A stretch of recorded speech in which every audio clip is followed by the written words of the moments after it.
Bismillahirrahmanirrahim. Assalamualaikum warahmatullahi wabarakatuh. Oke, anak-anak Ustazah kelas 5B. Hari ini kita akan belajar tema 2, subtema 2 pada pembelajaran kelima ya. Jadi silahkan dibuka bukunya di halaman ke-99 sambil disiapkan pensilnya atau penanya, di garis bawah poin-poin yang penting. Oke, kita masuk pada mengenal penyakit pada sistem pernafasan. Yang pertama ada faringitis. Faringitis adalah radang pada faring karena infeksi sehingga timbul rasa nyeri pada waktu menelan makanan ataupun kerongkongan terasa kering. Gangguan ini disebabkan oleh infeksi bakteri atau virus ya. Nah, salah satunya ada Streptococcus pharyngitis. Peradangan juga dapat terjadi karena terlalu banyak merokok, ditandai dengan rasa sakit saat menelan dan rasa kering di kerongkongan. Oke, kita lanjut lagi ke halaman 100. Di situ ada nomor 2, penyakit asma. Asma merupakan penyakit radang paru-paru yang menimbulkan serangan sesak napas dan mengiang berulang. Otot dinding saluran udara berkontraksi seperti kejang menyebabkan saluran udara menyempit sehingga terjadi serangan sesak napas. Penyempitan diperburuk oleh sekresi lendir yang berlebihan ya. Nah, kasus ini biasanya terjadi pada masa kanak-kanak atau juga didasari oleh alergi. Yang ketiga ada penyakit influenza atau flu. Penyakit influenza disebabkan oleh virus influenza. Gejala yang ditimbulkan antara lain pilek, hidung tersumbat, bersin-bersin, dan tenggorokan terasa gatal. Influenza merupakan suatu penyakit infeksi akut saluran pernapasan, terutama ditandai oleh demam, gigil, sakit otot, sakit kepala, dan sering disertai pilek, sakit tenggorok, dan batuk yang tidak berdahak. Ya, lamanya sekitar 2-7 hari. Untuk yang nomor 4 ada emfisema. Emfisema adalah penyakit pada paru-paru yang ditandai dengan pembengkakan pada paru-paru karena pembuluh darahnya kemasukan udara. Emfisema disebabkan hilangnya elastisitas alveolus. Emfisema ditandai dengan pernapasan yang pendek yang disebabkan oleh kesulitan untuk menghembuskan seluruh udara keluar dari paru-paru karena tekanan udara yang berlebihan dari kantong udara di dalam paru-paru. Oke, yang nomor 5 ada bronkitis ya. Adalah suatu peradangan pada cabang tenggorok atau bronkus ya. Penyakit ini biasanya bersifat ringan dan pada akhirnya akan sembuh sempurna. Tetapi pada penderita yang memiliki penyakit penahun seperti jantung atau paru-paru, pada usia lanjut bronkitis bisa bersifat serius ya. Nah, di bagian gambar di atas itu ada bronkus yang sehat, di bawahnya ada bronkus yang sakit ya atau yang terkena bronkitis. Yang nomor 6 ada asbestosis, yaitu suatu penyakit saluran pernafasan yang terjadi akibat menghirup serat-serat asbes, di mana pada paru-paru terbentuk jaringan parut yang luas. Nah, asbestos terdiri dari serat silikat mineral dengan komposisi kimiawi yang berbeda. Jika terhisap, serat asbes mengendap di dalam paru-paru menyebabkan parut. Menghirup asbes dapat menyebabkan penebalan pleura. Pada nomor 7 ada sinusitis ya. Sinusitis merupakan penyakit peradangan pada bagian atas rongga hidung atau sinus paranasalis. Penyakit sinusitis disebabkan oleh infeksi bakteri, jamur, virus, menurunnya kekebalan tubuh, flu, stres, kecanduan rokok, dan infeksi pada gigi. Nomor 8 ada tuberkulosis atau TBC ya. Adalah penyakit yang disebabkan oleh infeksi kuman Mycobacterium tuberculosis yang bersifat sistemik yang dapat bermanifestasi pada hampir semua organ tubuh dengan lokasi terbanyak di paru yang biasanya merupakan lokasi infeksi primer. Bakteri ini menyerang paru-paru sehingga pada bagian dalam alveolus terdapat bintil-bintil. Penyakit ini menyebabkan proses difusi oksigen yang terganggu karena bintik-bintik kecil.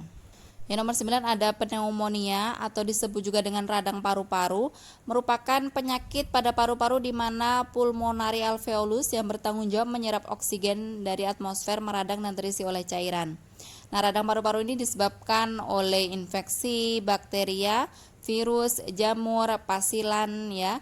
Radang paru-paru dapat disebabkan oleh bakteri Streptococcus dan Mycoplasma pneumoniae. Untuk yang nomor 10 ada penyakit difteri ya. Difteri analah infeksi pada saluran pernafasan bagian atas. Nah, pada umumnya disebabkan oleh Corynebacterium diphtherial. Pada tingkat lanjut, penderitanya dapat mengalami kerusakan selaput jantung, demam, lumpuh, bahkan meninggal dunia.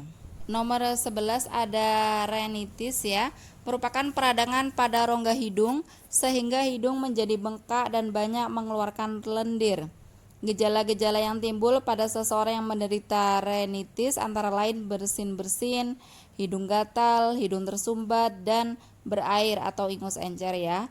Rhinitis bisa timbul karena alergi atau juga karena faktor lain. Oke, kita masuk pada nomor 12, itu ada infeksi saluran pernafasan atau ISPA.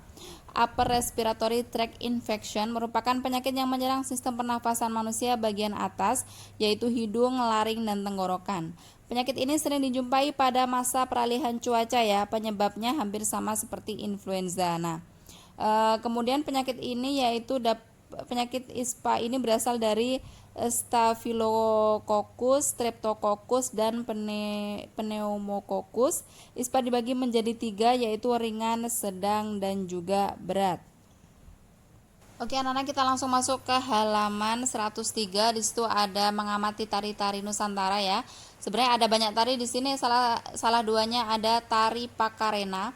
Tari Pakarena ditarikan sebagai penghormatan kepada Batara Guru karena Batara Guru dianggap telah memberikan pengetahuan kepada manusia. Nah, gerakan-gerakan indah tari Pakarena ini menggunakan busana dan perlengkapan. Di antaranya ada ikat lengan, ada juga gelang candi, ada geno, bunga warna-warni, baju, selendang, kutu-kutu, bunga putih, sanggul simpolong, tetong, dan bangkara. Nah, kemudian di tari yang kedua, tari Bambang Cangkil, mengambil kisah Mahabharata. Tarian ini merupakan tari tradisional Jawa yang terkenal. Kehidupan suku Jawa yang tidak lepas dari wayang kulit memungkinkan tari ini tidak asing bagi masyarakat ya. Makna tentang bayi buruh diekspresikan dalam bentuk tarian Bambang Cangkil. Tari ini menggambarkan peperangan antara kebaikan dan keburukan. Alkisah ada seorang kesatria yang mengembara melaksanakan tugas mulia. Di tengah perjalanan ia mendapatkan gangguan dari seorang raksasa. Terjadilah peperangan di antara mereka.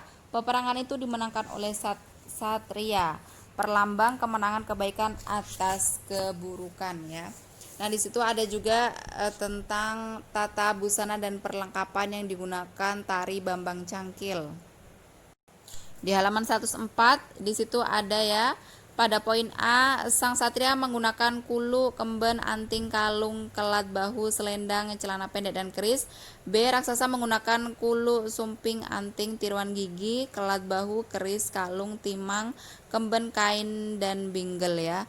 Kemudian di bagian kegiatan bersama orang tua, silakan anak-anak ustazah, di situ sudah ustazah ini tulis ya jawabannya. Jadi silakan ditulis ulang di buku paketnya.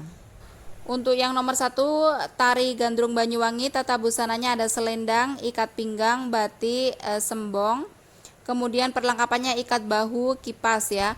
Nomor 2, Jangger Bali, di situ tata busananya ada gelungan, jangger, badong, ompa-ompa, perlengkapannya ada kipas. Nomor 3, tari piring Sumbar ya, tata busananya ada kerudung berbentuk tanduk kepala, baju kurung, kalung gadang. Nah, untuk yang nomor 4 ya ada tari Pakarena. Silahkan nanti ditulis anak-anak ya, karena tari Pakarena ada di bacaan ya di halaman 103, dan juga tari Bambang Cangkil juga ada di halaman 103 dan 104. Silahkan nanti dicari di bacaan tersebut dan kemudian silahkan ditulis di buku paketnya ya, di kegiatan bersama orang tua. Nah, oke anak-anak ustazah, di sini ustazah mengingatkan kembali ya untuk tugasnya, yaitu di halaman 104 kegiatan bersama orang tua ya. Jadi silakan ditulis di buku paketnya. Oke, baiklah anak-anak ustazah, demikianlah tadi penjelasan ustazah terkait dengan tematik tema 2 subtema 2 pada pembelajaran kelima. Semoga anak-anak ustazah bisa memahami ya video ini, dan ustazah akhiri wassalamualaikum warahmatullahi wabarakatuh.